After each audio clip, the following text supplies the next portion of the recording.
Hi friends, நான் உங்கள் நண்பன் குட்டி. ஒரு ஹோட்டல் கடைக்கு ஒரு டிப்ஸ் சொல்லுவோமா? பிரியாணி ஹீட்டு குறையாமல் இருக்க இந்த துணியை தான் பயன்படுத்துகிறாங்க. என்னடா அது துணியா? அப்படி இல்லைங்க. இந்த காட்டன் துணி தட்டு மேலே இந்த மாதிரி மடித்து போட்டால் உள்ளே இருக்கிற ஹீட்டோட ஆவி வந்து துணியில் பட்டு மாய்ச்சர் அதிகமாக ஆகாமல் கதகதப்பாக வச்சுருக்கும். நீங்கள் துணி இல்லாமல் தட்டை மட்டும் போட்டால் அந்த தட்டில் அந்த ஆவி பட்டு நீராவியாக மாறி திரும்பவும் உள்ள சொட்டிங் ஆகும்.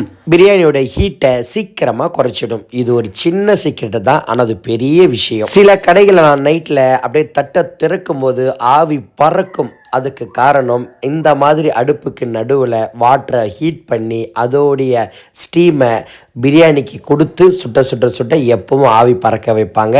இந்த மாதிரி துணி கட்டுங்க, பிரியாணியை ரொம்ப நேரமாக ஹீட்டாக வைங்க. இந்த குட்டி பிரியாணி ஷோ டிப்ஸ் உங்களுக்கு பிடிச்சிருந்தா லைக் பண்ணுங்கள், ஷேர் பண்ணுங்கள், கமெண்ட் பண்ணுங்கள், ஸ்டோரி வைங்க. இனிமேல் ப்ரொமோஷன் வீடியோ ஆரம்பிக்க போகிறோம்.